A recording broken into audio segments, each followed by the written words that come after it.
ओम ज्ञानतिवृन्दस्य ज्ञानञ्जनशलाकया चक्षुरुन्मीलितं येन तस्मै श्रीगुरुवे नमः। नमो विष्णुपादाय कृष्णप्रेष्ठाय भूतले श्रीमते राधानाथ स्वामी इति नामिने। नमो विष्णुपादाय कृष्णप्रेष्ठाय भूतले श्रीमते भक्तिवेदांत स्वामी इति नामिने। नमस्ते सारस्वती देवे गौरवाणी प्रचारणे निर्विशेष शून्यवादी पाश्चात्य देश धारिणे। जय श्री कृष्ण चैतन्य प्रभु नित्यानंद श्री अद्वैत गदाधर श्रीवासादि गौरभक्तवृंद। मूकं करोति वाचालं पंगुं लंघयते गिरिं यत्कृपातमहं वन्दे श्री गुरुदीनतारिणं परमानंद माधवं श्री चैतन्यमीश्वरम्। हरे कृष्ण कृष्ण कृष्ण हरे हरे, हरे राम राम राम हरे हरे। हरे कृष्णा। मैं सोच रहा था क्या टॉपिक पर चर्चा करूं आज, तो ये बार मेरे लिए थोड़ा डिफिकल्ट था। कई सारे टॉपिक्स मैंने सोचे, फिर अल्टीमेटली मुझे इस विषय पर बोलने की प्रेरणा मिली कि हम खुद को धोखा कैसे देते हैं। How do we cheat ourselves, especially as devotees. तो थोड़ा लंबा विषय है, जल्दी जल्दी आगे बढ़ेंगे। पहले, चीटिंग क्या है, धोखा क्या होता है। जब हमें कुछ ऐसा मिलता है जो हम नहीं चाहते, या जो हम चाहते हैं वो हमको नहीं मिलता, तो बोलते हैं कि धोखा हो गया। जैसे हम बोलते हैं कि फॉर्म वर्सेस सब्सटेंस। अगर आपको जो चीज दिख रही है और जैसी आपको पता है होनी चाहिए वैसी नहीं होती, तो धोखा हो जाता है। जैसे ऑनलाइन हम इतनी सारी चीजें अमेजोन से मंगवाते हैं, पहले ये सब इतना नहीं था। तो जब ऑनलाइन सामान खरीदने का नया नया चलन चला था, तो ईबे करके एक वेबसाइट हुआ करती थी। तो किसी ने अगर आईफोन खरीदा ईबे से, तो घर पे आता था एक अच्छा सा पैकेट और अच्छी सी पैकिंग होती थी, आईफोन का डब्बा होता था। लेकिन जब खोलते थे तो अंदर पत्थर निकलते थे बराबर वजन के, तो धोखा हो जाता था। तो इसको बोलते हैं चीटिंग। एग्जाम्पल जैसे मैंने आपको ये दिया, या फिर मिराज। एक हिरन जब रेगिस्तान में परछाई देखता है पानी की चमकती हुई, उसको लगता है पानी है, लेकिन वो गर्म रेत होती है, तो उसके साथ धोखा हो जाता है। या हमारे साथ रिलेशनशिप्स में या कभी बिजनेस में काफी धोखा हो जाता है, या स्पिरिचुअल लाइफ में भी कभी कोई साधु के नाम पर हमें कोई धोखेबाज व्यक्ति मिल जाता है, जो अपने आप को साधु बोलते हैं लेकिन साधु होते नहीं है, तो हमारे साथ चीटिंग हो जाती है। तो चीटिंग हमारे साथ होती क्यों है, इसका इसका कारण क्या है। इसके कई कारण हैं। मुझे जो कारण समझ में आए उसमें 6 हैं, 5 हैं। एक है इग्नोरेंस। हमें हमें पता ही नहीं है क्या सही है क्या गलत है। तो कोई कुछ भी बोलता है तो हमें समझ में नहीं आता सही बोल रहे हैं गलत बोल रहे हैं, तो हमें मानना पड़ता है। इसीलिए ज्यादातर करके जब अनपढ़ लोग होते हैं उनके संग बहुत धोखा होता है, क्योंकि उनको पता ही नहीं है, वो तो पढ़ना भी नहीं जानते, तो लोग उनको धोखा दे देते हैं। अगर आपने अपनी रिसर्च अच्छे से करी है, अगर आपको अपना विषय का ज्ञान है, तो धोखा नहीं होता।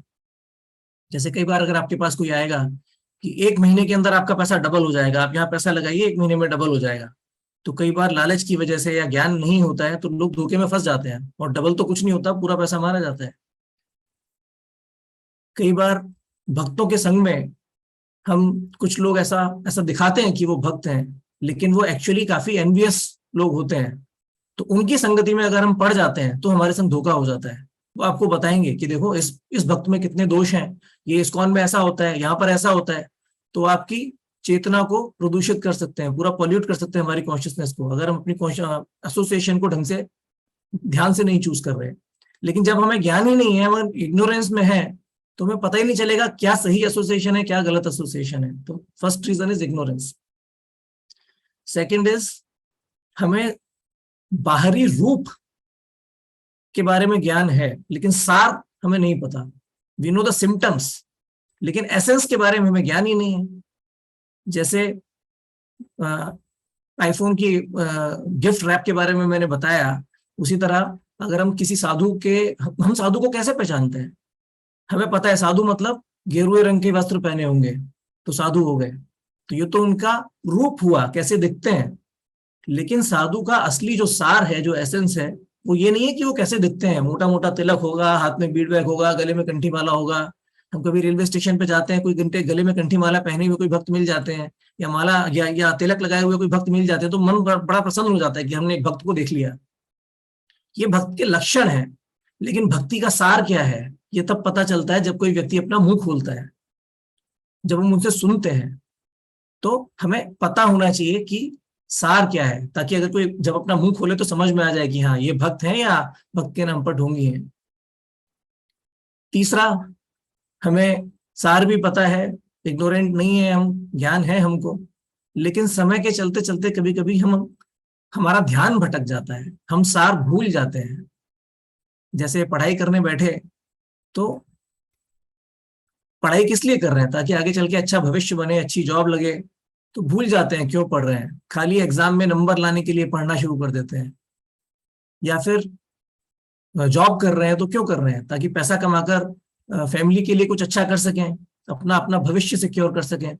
लेकिन कई बार फैमिली को ही भूल जाते हैं, जॉब में ही लगे रह जाते हैं, तो धोखा हो जाता है।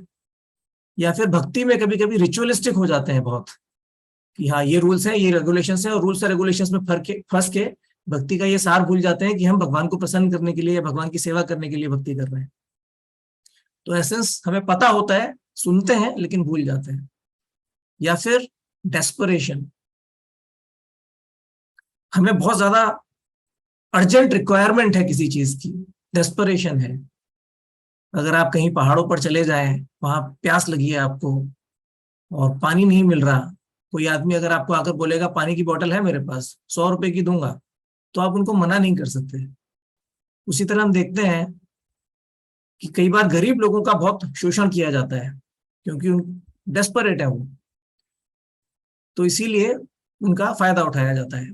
सब्जी वाले हो गए या छोटे मोटे गरीब मेड वगैरह, ड्राइवर वगैरह लोग हो गए। इसीलिए आनंद वृंदावन को बोलते हैं हमें लोन नहीं लेना चाहिए, क्योंकि अगर हमारे जीवन में हम लोन लेंगे तो हम डेस्परेट हो जाएंगे और फिर हम फंस जाएंगे, फिर हमारी जॉब में लोग हमारा फायदा उठाएंगे। इसीलिए गरीबी बहुत बेकार होती है, मतलब बहुत खतरनाक होती है। जब दरिद्रता आती है तो भक्ति में काफी तकलीफ हो सकती है। इसलिए गरीबी अच्छी चीज नहीं है, हमें बच के रहना चाहिए उससे। आनंद वृंदावन को हमेशा बोलते हैं फाइनेंशियल प्लानिंग करनी चाहिए। और पांचवा है, हम किसी पर बहुत जल्दी भरोसा कर लेते हैं। हमें सबको प्रेम करना चाहिए, सबके बारे में सोचना चाहिए, लेकिन भरोसा बहुत कम लोगों पर करना चाहिए। हम हर किसी पर भरोसा नहीं कर सकते। स्पेशली हमें चेक करना चाहिए कि एक आदमी के पीछे मोटिव्स क्या है, उनका उनका उनको क्या ड्राइव करता है, what is their driving force. अगर कोई पैसे के पीछे बहुत ज्यादा भाग रहे हैं, एंजॉयमेंट के पीछे बहुत ज्यादा भाग रहे हैं, या पीठ पीछे लोगों की बुराई करने में अगर किसी का इंटरेस्ट है, तो हमें ऐसे लोगों से बहुत दूर रहना चाहिए। या किसी ने किसी और को धोखा दिया है, तो हमें पता है कि उन्होंने पहले किसी को धोखा दिया हुआ है, तो हमें भी धोखा दे सकते हैं, तो भरोसा नहीं करना चाहिए। तो ये हुआ हमारे साथ धोखा क्यों होता है। अब हम चर्चा करेंगे कि धोखे से कैसे बचें। तो सेम 5 पॉइंट्स, इनका उल्टा। इग्नोरेंस, इग्नोरेंस के लिए आप अपनी रिसर्च करें। It takes one to know one. Radhanath Maharaj का एक पूरा लेक्चर था इस पे। वो बताते हैं कि जैसे एक बिजनेसमैन होता है, एक अच्छा बिजनेसमैन कौन है, ये एक दूसरा व्यक्ति वही जान सकता है जिसको थोड़ी बिजनेस की अकल है। हर किसी की समझ में नहीं आता कि क्यों बिजनेस का ऐसे डिसीजन लिए। अभी जैसे मुकेश अंबानी का एग्जांपल लीजिए, उन्होंने एकदम फ्री में इंटरनेट सबको दिया, जियो चालू किया, तो कोई सोचेगा ये क्या है, तो पैसा लुटा रहे हैं ये। लेकिन अच्छा बिजनेस डिसीजन था। वो पूरा मोबाइल का मार्केट ही मतलब खत्म कर दिया उन्होंने, पूरे किंग बन गए मोबाइल के मार्केट के। एक पॉलिटिशियन जिसको पॉलिटिक्स समझ में आती है, वही समझ सकता है कौन एक अच्छा पॉलिटिशियन है। हमारा उदाहरण आता है जब वसुदेव, जब नंद महाराज वसुदेव से मिले, तो वसुदेव क्योंकि क्षत्रिय थे तो उनको समझ में आता था पॉलिटिक्स, और नंद महाराज तो सीधे साधे थे। तो जब नंद महाराज से मिलने के लिए वसुदेव से मिलने के लिए नंद महाराज आए, वो कंस को गिफ्ट देने के लिए आए थे। तो वसुदेव उनसे मिले और बोले, आप गोकुल से दूर हैं और कंस आपके पीछे कुछ गड़बड़ कर सकता है, तो आपको यहाँ रुकना नहीं चाहिए, आपको जल्दी से जल्दी वापस जाना चाहिए। और पीछे पूतना वाला इंसिडेंट हो गया था। तो वसुदेव को समझ में आया, नंद महाराज को समझ में नहीं आया कि कंस कुछ गड़बड़ कर सकता है। तो it takes one to know one. तो हमें अपना रिसर्च करना चाहिए। और हमारे लिए इसका प्रैक्टिकल मतलब है शास्त्र पढ़ना और भागवतम सुनना। जब हम शास्त्र पढ़ेंगे, भागवतम सुनेंगे, तब हमें समझ में आएगा क्या सही है और क्या गलत है। तो हमारे संग धोखा नहीं होगा, और हमें समझ में आएगा कौन सा संग रखना चाहिए और कौन से संग से दूर रहना चाहिए, भले ही किसी ने बहुत अच्छा तिलक और कंठीमाला और बीट बैग रखा हो। दूसरा, अंडरस्टैंडिंग एसेंस। हमें ये समझना चाहिए कि सार क्या है भक्ति का। डिटेल्स तो समझ में आ जाती हैं, लेकिन सार क्या है, और सार हमें कैसे समझ में आएगा? भक्तों के जीवन को देखकर, प्रभुपाद का जीवन देखकर, भक्ति सिद्धांत सरस्वती का जीवन देखकर, इतने सारे वैष्णव आचार्यों के बारे में हम सुनते हैं, उनका जीवन देखकर हमें समझ में आएगा कि उन्होंने अपने जीवन में क्या किया और कैसे किया, तब हमें समझ में आएगा भक्ति का सार। तीसरा जो पॉइंट था कि हम, सार हमें समझ में आता है लेकिन हम भूल जाते हैं, हम भटक जाते हैं। हम क्यों भटकते हैं? क्योंकि हम अपना गोल भूल जाते हैं। तो गोल हमेशा दिमाग में रहना चाहिए। We should always remain focused on the essence. हम स्टार्टिंग अच्छी करते हैं लेकिन भटक जाते हैं। तो भगवत गीता में कृष्ण बोलते हैं, व्यवसाय आत्मिका बुद्धिर एकेह कुरु नंदना। कई बार हम सोचते हैं कि हमें समय वेस्ट नहीं करना चाहिए, टाइम नहीं वेस्ट करना चाहिए डिवोटी को, लेकिन उसमें भी अगर आप ध्यान दें तो कभी कभी हम इस चीज में फंस जाते हैं कि हाँ मैं टाइम नहीं वेस्ट कर रहा। देखो मैंने इस समय गीता पढ़ ली, अच्छा अब क्या करूं, अब क्या करूं, अच्छा थोड़ा राउंड कर लिया, अच्छा अब क्या करूं, अब क्या करूं, कुछ कर लिया, समय हमने अच्छे से यूटिलाइज कर लिया, लेकिन लक्ष्य नहीं है। कुछ तो कर लेते हैं, क्या करना है उसका लक्ष्य नहीं है, बस टाइम नहीं वेस्ट करना। तो इतना ही हमारा लक्ष्य बन जाता है। इसमें भी एक प्रॉब्लम है, क्योंकि हमें लगता है कि हाँ मैं तो बहुत अच्छा भक्त हूँ, टाइम नहीं वेस्ट कर रहा। लेकिन हमें एक पर्पस होना चाहिए कि हाँ आज मुझे 24 माला करनी है, आज मुझे 32 माला करनी है। ऐसा नहीं कि सिर्फ टाइम नहीं वेस्ट करना, आज मुझे एक लेक्चर सुनना है अपने गुरु का। ऐसा नहीं कि 10 मिनट सुन लिया, 10 मिनट का बीच में टाइम था तो ठीक है टाइम नहीं वेस्ट हुआ, क्योंकि हमारा फोकस नहीं रहेगा अगर हम सिर्फ समय वेस्ट ना करने के बारे में सोचेंगे। तो एक गोल होना चाहिए। तो lack of purpose is the beginning of fall down. जब आपकी जीवन में ऐसा कुछ नहीं है कि अच्छा अब मेरा लक्ष्य क्या है, जब आपको ऐसा लगेगा कि हाँ मेरा कुछ लक्ष्य नहीं है बस टाइम है तो थोड़ा यूटिलाइज कर लेता हूं, तो that is the beginning of fall down. क्योंकि आपको पता नहीं है क्या करना है, तो आप भटक जाएंगे, भटकने में देर नहीं लगेगी। तो उसका हमेशा ध्यान रखना चाहिए कि कुछ ना कुछ मेरे अंदर एक ऐसी, जैसे आनंद वृंदावन बोलते हैं, जंगना होनी चाहिए कि अब क्या करना है, अब क्या करना है, गोल क्या है मेरा। चौथा, जो डेस्परेशन के बारे में मैंने बोला था, तो इसके लिए इंपॉर्टेंट है planning. Planning for all material and spiritual needs. अब आप बोलेंगे why planning for material needs, ये तो मटेरियल लाइफ होगी ना, ये थोड़ी ये स्पिरिचुअल लाइफ थोड़ी हुई। लेकिन हमारे स्तर पर अगर मटीरियली हमारी लाइफ डिस्टर्ब होती है, उसकी वजह से हमारा मन डिस्टर्ब होता है और उसकी वजह से हमारी स्पिरिचुअल लाइफ डिस्टर्ब होती है, तो ये हमारी आध्यात्मिक सेवा बन जाती है। It becomes our spiritual responsibility कि हम अपनी मटेरियल लाइफ की प्लानिंग करें। इसलिए नहीं क्योंकि हमें एंजॉय करना है, बल्कि इसलिए कि अगर मटेरियल लाइफ में प्लानिंग थोड़ी इधर उधर हो गई तो मेरा मन डिस्टर्ब हो जाएगा और फिर मैं स्पिरिचुअल लाइफ भी नहीं कर पाऊंगा अपनी। तो सेवा के तौर पर अपनी मटेरियल लाइफ की प्लानिंग करनी चाहिए। दूसरा, मटेरियल और स्पिरिचुअल की हम जब बात करते हैं, ये हम कर क्या रहे हैं वो मटेरियल या स्पिरिचुअल नहीं होता। हम क्या करना चाहते हैं, हमारा गोल क्या है, उस पर डिपेंड करता है कि हम मटेरियल जो कर रहे हैं वो मटेरियल है या स्पिरिचुअल है। Planning material life for spiritual perfection. हमें अपनी मटेरियल लाइफ स्पिरिचुअल गोल के लिए प्लान करनी है। ऐसा नहीं कि हम उल्टा करें।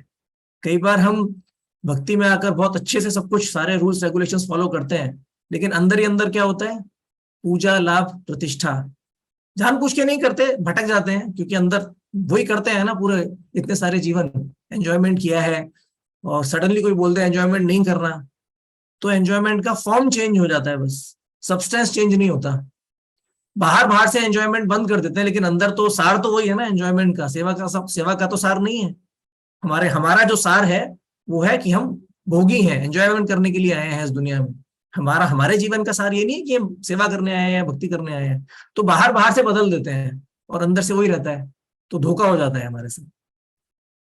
और पांचवा है ट्रस्ट ओनली फ्यू पीपल। जैसे भक्तों के संग आदान प्रदान करने के लिए एक आता है गुह्यम आख्याति प्रच्छति। आप अपने मन का, जो आपके मन में चल रहा है, ऐसे कुछ भक्त होने चाहिए जिनसे आप अपना मन शेयर कर सकें और उनका भी सुने। लेकिन ये हर किसी के साथ नहीं कर सकते।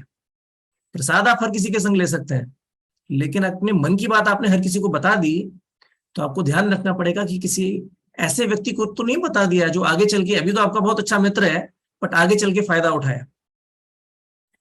आपको सिर्फ उन्हीं भक्तों को ट्रस्ट करना चाहिए, उन्हीं पर विश्वास करना चाहिए जिनकी साधना बहुत स्ट्रांग है और कंसिस्टेंट है। ऐसा नहीं कि 2 दिन बहुत स्ट्रांग साधना दिखा दिया, 192 राउंड में पार्ट ले लिया, नहीं। जो कंसिस्टेंटली एक दिन के बाद दूसरे दिन, हफ्ते के हफ्ते, साल दर साल कंसिस्टेंटली अपनी भक्ति कर रहे हैं और उनका पर्पस बहुत प्योर है, प्योरिटी ऑफ पर्पस, ऐसे भक्तों को आप अपने मन की बात बता सकते हैं। हम देखते हैं आनंद वृंदावन प्रभु जी जानते भी नहीं है डिवोटीज को, पता नहीं कहाँ कहाँ से आकर डिवोटीज प्रभु जी को क्या क्या बता देते हैं। प्रभु जी खुद परेशान हो जाते हैं, ये हो क्या रहा है मेरे साथ। डिवोटीज कई बार प्रभु जी बोलते हैं अपनी वेल्थ में प्रभु जी को नॉमिनी बनाने की बात करते हैं, मैं अपनी पत्नी या अपने पति को नॉमिनी नहीं बनाऊंगा। तो इतना ट्रस्ट कहाँ से आता है? क्योंकि वो समझते हैं कि हाँ प्रभु जी के अंदर सार है। लेकिन हमें ये बात समझ में आनी चाहिए कि किसी व्यक्ति के अंदर भक्ति का सार है कि नहीं। अगर नहीं है और हमने उनको ट्रस्ट कर लिया तो हमारी भक्ति खतरे में आ जाएगी और हमारे संग धोखा होने के पूरे चांसेस है। तो पहले हमने देखा कि हमारे संग चीटिंग क्यों होती है, दूसरा हमने देखा चीटिंग को कैसे अवॉइड करें, कैसे बचें। ये तीसरा सेक्शन हमारे लिए सबसे ज्यादा इंपॉर्टेंट है। हमें सिर्फ बाहर वाले चीटिंग नहीं करते हैं, सबसे बड़ी चीटिंग तो हम अपने संग खुद ही कर लेते हैं और हमें समझ में भी नहीं आता। तो ये सबसे बड़ा प्रश्न है और इससे बचना सबसे ज्यादा जरूरी है। बाहर वालों से तो आप बच लेंगे, अंदर से कैसे बचेंगे? जैसे प्रभु जी बोलते हैं ये लड़ाई बाहर नहीं है, लड़ाई अंदर है। आप अपने आप को दूसरे लोगों से दूर कर लेंगे, अपने आप से कैसे अपने आप को दूर करेंगे?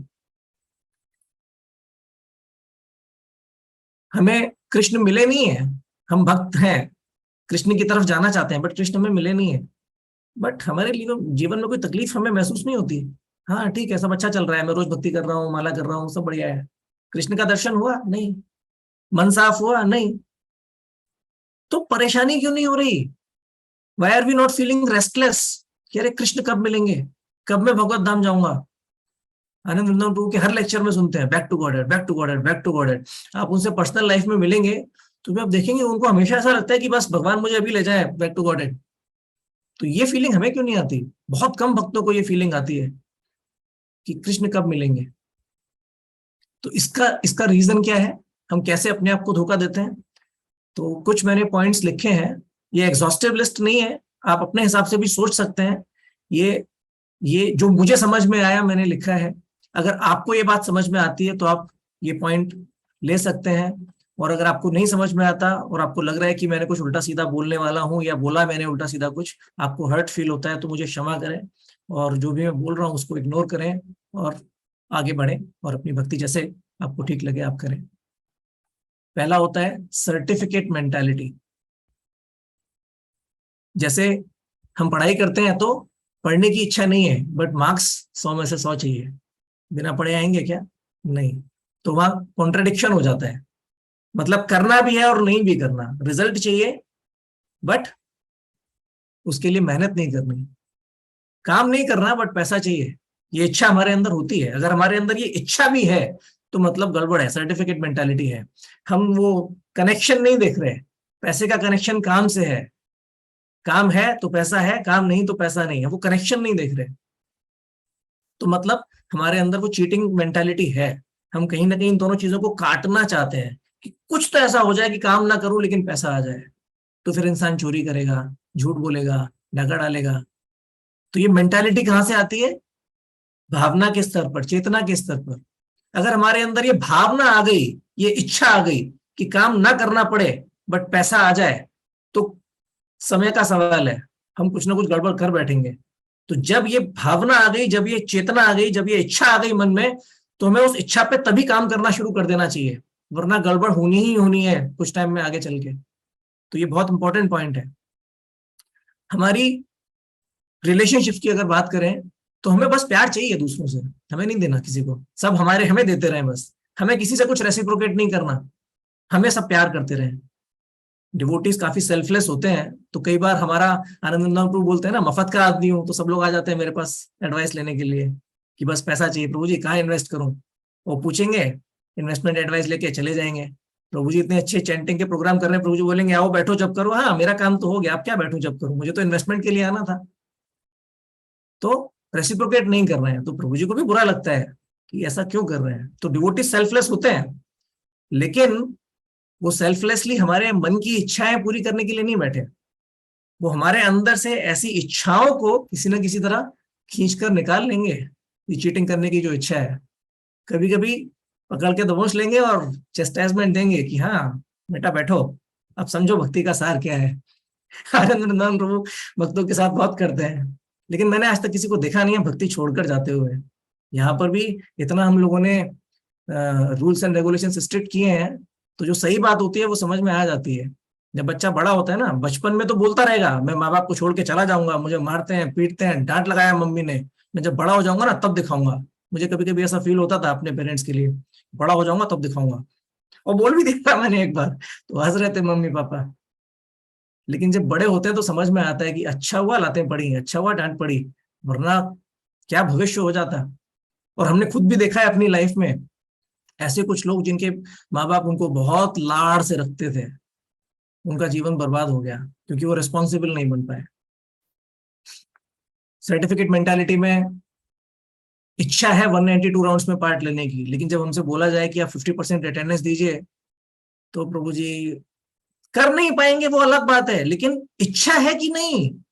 अगर आपको लग रहा है कि इच्छा ही नहीं है 50% अटेंडेंस देने की, तो उसका मतलब सर्टिफिकेट मेंटालिटी। अगर आपकी मंदिर में सेवाएं रहती हैं, कुछ और रहता है, पॉसिबल नहीं है, एक दिन निकाल कर आप 182 राउंड्स करना चाहते हैं, वो अलग बात है, आप सिंसियर हैं। लेकिन आप अपने अंदर झांक कर देखिए, कोई और जज नहीं करेगा कि इच्छा है कि नहीं रोज आकर जप करने की। सर्टिफिकेट चाहिए भक्ति का, बट भक्ति नहीं चाहिए। कैसे?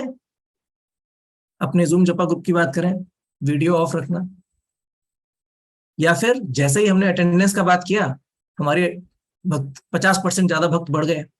पहले 100, 110, 115 भक्त जब करते थे, अब 150 के ऊपर चला जाता है काउंट। सैटरडे संडे में तो कभी भी 100 के ऊपर नहीं देखा था, अभी इस समय 113 है। कभी कभी अभी तो कार्तिक का महीना चल रहा है, इतने सारे भक्त वृंदावन गए हुए हैं, तब जाकर 113 है। लास्ट ईयर तो ये 50 के अंदर ही रहता था कभी कभी। तो कैसे बढ़ा? अटेंडेंस। तो हमको क्या चाहिए? कृष्णा चाहिए नहीं, अटेंडेंस चाहिए। हाँ, तो हमारे साथ कौन धोखा कर रहा है? हम खुद ही धोखा कर रहे हैं। और हमारे साथ कौन धोखा कर रहा है? हमारे संग आनंद वृंदावन प्रभु भी धोखा कर रहे हैं।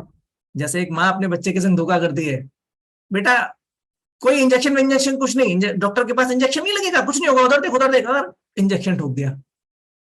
ये ट्रांसेंडेंटल चीटिंग है, इसके बारे में मैं चर्चा नहीं करना चाहता था, बट ऐसा होता है। तो खाली चीटिंग बुरी नहीं है, उसका रिजल्ट क्या है वो भी देखना चाहिए। हमें अपने आप को धोखा नहीं देना चाहिए, क्योंकि हम अपना भला बुरा नहीं जानते। जो हमारा भला बुरा जानते हैं, जो हमसे प्रेम करते हैं, जो हमारे बारे में अच्छा सोचते हैं, वो हमें चीटिंग करें तो चलेगा। बाद में हमें समझ में आएगा कि एक्चुअली कोई चीटिंग नहीं करी थी, अच्छा ही किया था। या फिर कभी आप देखिए, हम जपा कर रहे हैं और हमारा टाइम खत्म हो रहा है, कहीं ऑफिस के लिए निकलना है, कुछ करना है, और 3 या 4 ही मिनट बचा है, तो राउंड तो पूरा हो नहीं पाएगा। क्या हम जपा जारी रखते हैं या बंद कर देते हैं? अगर हमारे पास 2 या 3 मिनट ही बचे हैं और हमने माला छोड़ दी कि अरे माला पूरी हो तो पाएगी नहीं, क्या फायदा। ऐसा हुआ होगा आपके साथ। मेरे साथ बहुत होता है। अभी भी आपने नोट किया होगा, क्लास चालू होने से पहले 5:09 से ज्यादा हो गया था, तो मुझे समझ में आया एक माला तो नहीं हो पाएगी, तो मैं माला नहीं उठा पाया। तो अगर ऐसी मेंटालिटी है, हम ये नहीं देख रहे कि कृष्ण का एक नाम भी मुझे बचा सकता है, जितनी देर में जब कर लूं, नहीं, तो इसका मतलब इतना बड़ा सीरियस इशू नहीं है, लेकिन मेंटालिटी में कुछ तो गड़बड़ है। या फिर पहले मैं मंदिर में रहता था, तो मंगल आरती 4:30 बजे अटेंडेंस होती थी वहां भी। अगर आप लेट हो गए तो आपको 108 बार हरे कृष्ण महामंत्र लिखना पड़ता था। तो अगर एक बार लेट हो गए, 4:15 तक, 4, 20, 25 भाग रहे हैं, दौड़ रहे हैं, लेकिन थोड़ा लेट हो गया, 4:30 निकल गया, मतलब अटेंडेंस गई। फिर उसके बाद हम ढीले हो जाते थे, अब तो छूट गया, कई बार दोबारा सो जाते थे, या 5:30 पे नींद खुली 4:30 की बजाय, रात में लेट हुआ था, तो फिर उसके बाद जल्दबाजी नहीं, अब तो मिस हो गया ना। लेकिन अगर आप मूवी देखने जा रहे हैं थिएटर में, 5 मिनट की मिस हो गई, वहां अटेंडेंस नहीं होती, वहां एंटरटेनमेंट होता है। तो एक एक मिनट, 10 मिनट भी लेट होगा तो 11वें मिनट की मूवी मिस नहीं हो जानी चाहिए, एक सीन और नहीं मिस हो जाना चाहिए, 3 सीन मिस हो गए चलेगा, चौथा नहीं मिस हो जाना चाहिए, भागते रहते हैं। लेकिन कृष्ण भक्ति में ऐसा नहीं सोचते कि हाँ 10 मिनट की मंगल आरती मिस होगी तो क्या हुआ, अभी थोड़ा सा तो बचा है, कृष्ण के दर्शन तो खुले थोड़े से, जब दर्शन बंद भी हो गए तो क्या हुआ, भक्तों के संग जब कर लूंगा, भाग के जाता हूँ, वो मेंटालिटी नहीं आती। तो हमारे संग हम धोखा कर लेते हैं। तो बोलने के लिए मेरे पास बहुत कुछ था, क्लास 1 घंटे का हो जाएगा, तो इसको मैं 2 पार्ट्स में डिवाइड करेंगे चाहिए तो। तो इसका सॉल्यूशन क्या है सर्टिफिकेट मेंटालिटी का, रूल्स, और क्योंकि सर्टिफिकेट मेंटालिटी है मतलब हम कृष्ण के पीछे नहीं भाग रहे, हमें भक्ति का सार चाहिए ही नहीं, तो हम क्या करेंगे, हम रूल्स और रेगुलेशंस फॉलो करेंगे और धीरे धीरे एसेंस को डेवलप करने की कोशिश करेंगे, क्योंकि एसेंस तो है ही नहीं ना, या तो नाटक कर सकते हैं या कुछ नहीं करेंगे छोड़ सकते हैं, एसेंस तो है ही नहीं, कृष्ण से तो प्रेम है ही नहीं। तो उसको धीरे धीरे धीरे धीरे कब आएगा, जब हमें कृष्ण दिखाई देंगे कि अरे हाँ यार ये बात तो अच्छी थी, कभी सोचा ही नहीं। अभी जैसे प्रभुपाद, उनके दोस्त नरेंद्र ने बोला कि चलो एक साधु आए हैं उनसे मिलते हैं, तो प्रभुपाद बोले क्या फायदा, सबके सब ढोंगी होते हैं। बट अपने मित्र के लिए, सिर्फ उसको खुश करने के लिए ठीक है चलो देख लेता हूँ, गए, भक्ति सिद्धांत सरस्वती से मिले, तो समझ में आ गया अरे ये तो बहुत बड़े साधु हैं, ये तो जेन्युइन साधु हैं।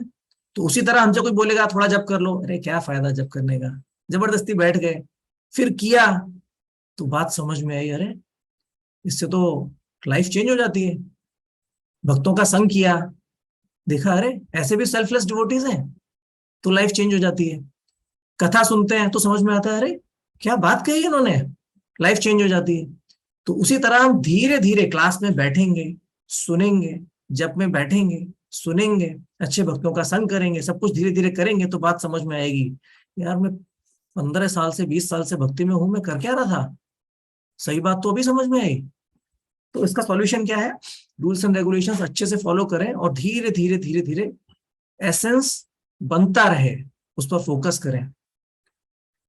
अपने सर्टिफिकेट के पीछे भागे हैं, लेकिन अपनी वो सार सार नहीं मिस हो जाए। जैसे छोटा बच्चा, किसी बच्चे को बड़ा होकर बड़ा आदमी थोड़ी बनना होता है, नर्सरी में जब भी स्कूल भेजते हैं तो बेचारा रो रो के जाता है, और वहां जाता है तो खेल कूद में पड़ जाता है, लेकिन स्कूल जाना जरूरी है। आप स्कूल में पढ़े रहेंगे, किताबें खोल के पढ़ते रहेंगे, तो धीरे धीरे धीरे धीरे धीरे धीरे बात समझ में आ जाएगी, हाँ ये इंपॉर्टेंट है। उसी तरह साधना, साधना का मतलब क्या है, इसके अंदर एक धा धातु आती है, साधना। आप देखो, धरा, धरती, धरती सब कुछ होल्ड करती है। धैर्य, धैर्य मतलब कुछ गड़बड़ मत करो, जो भी तुम्हारे संग हो रहा है टॉलरेट करो।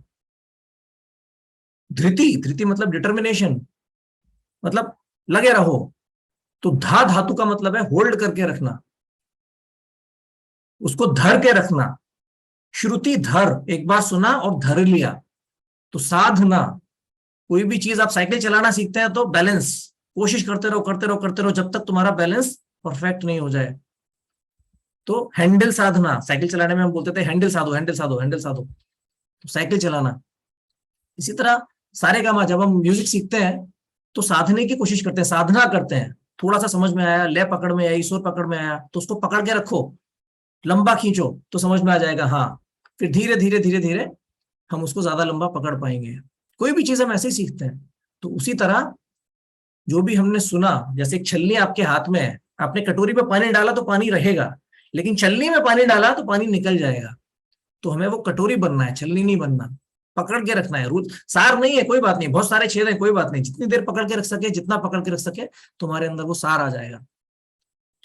तो इसके अलावा और भी कई पॉइंट्स हैं, तो हम दूसरी क्लास में चर्चा करेंगे, लेकिन भक्त इस बारे में सोच सकते हैं। और बाकी के पॉइंट्स मैंने नोट्स ऑलरेडी शेयर कर दिए हैं, बाकी के पॉइंट्स हम अगली क्लास में चर्चा करेंगे। और ये सारी बातें जो मैंने बोली हैं अभी तक या मैं बोलने वाला हूँ, ये चेतना के स्तर पर है। पिछली क्लास में हमने डिस्कस किया था भावना का स्तर या चेतना का स्तर, प्लेटफॉर्म ऑफ कॉन्शियसनेस। जो भी मैंने बोला ये मेरा जजमेंट नहीं है, आप ये सुनकर इंट्रोस्पेक्शन कर सकते हैं। और अभी तक किसी की कोई भावना को ठेस पहुंची हो तो मुझे क्षमा करें। ये जितनी भी बातें हैं इनसे हमें समझ में आएगा कहीं ना कहीं कि हम कृष्ण को पाना ही नहीं चाहते। और कृष्ण या कृष्ण के भक्त कौन है? वांछा कल्प तरुभ्यश्च, वो हमारी सारी डिजायर पूरी करते हैं। तो जब डिजायर ही गलत है तो फिर पूरा क्या होगा? तो इसीलिए हम आज कृष्ण से प्रार्थना करेंगे कि हे भगवान, आज मेरे मन में एक इच्छा जागृत हो आपको पाने की, और फिर वो भगवान उस इच्छा को जल्दी पूरा कर देंगे। तो ऐसी इच्छा हो कि मैं आपको देखना चाहूं, ऐसी इच्छा हो कि मैं आपसे प्रेम करना चाहूं, ऐसी इच्छा हो कि मैं आपके लिए और आपके भक्तों के लिए कोई सेवा करना चाहूं। हरे कृष्ण।